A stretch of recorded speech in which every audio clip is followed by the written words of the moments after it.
বছরের শেষ দিনে বেপরোয়া বাসের বলি এক। দুটি বাসের রেষারেষির জেরে মৃত্যু পথচারী এক মহিলার। মৃতের নাম অনিমা দত্ত, তেলেঙ্গা বাগানের বাসিন্দা। সূত্রের খবর, আজ সকাল 10টা নাগাদ হাওড়া থেকে বারাসাতগামী একটি বেসরকারি বাস এবং বাগবাজার থেকে গড়িয়াগামী অপর একটি প্রাইভেট বাস একে অপরের সাথে রেষারেষি করতে থাকে মুচিবাজার থেকে তেলেঙ্গা বাগান পর্যন্ত রাস্তায়। সেই সময় তেলেঙ্গা বাগান সিগন্যালে এলে রাস্তা পারাপার করছিলেন অনিমা দত্ত নামের এক এলাকার বাসিন্দা।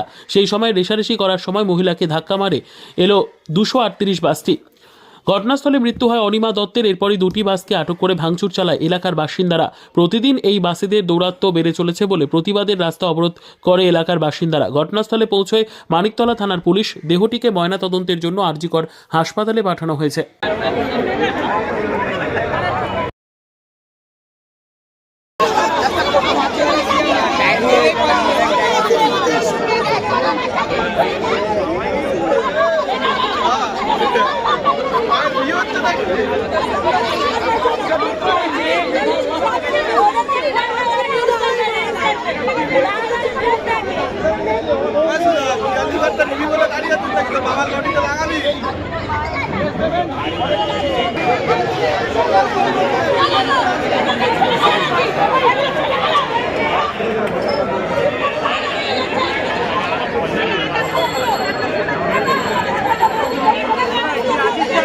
না না বেরিয়ে যাবো আর নিকো পার্কে দাও।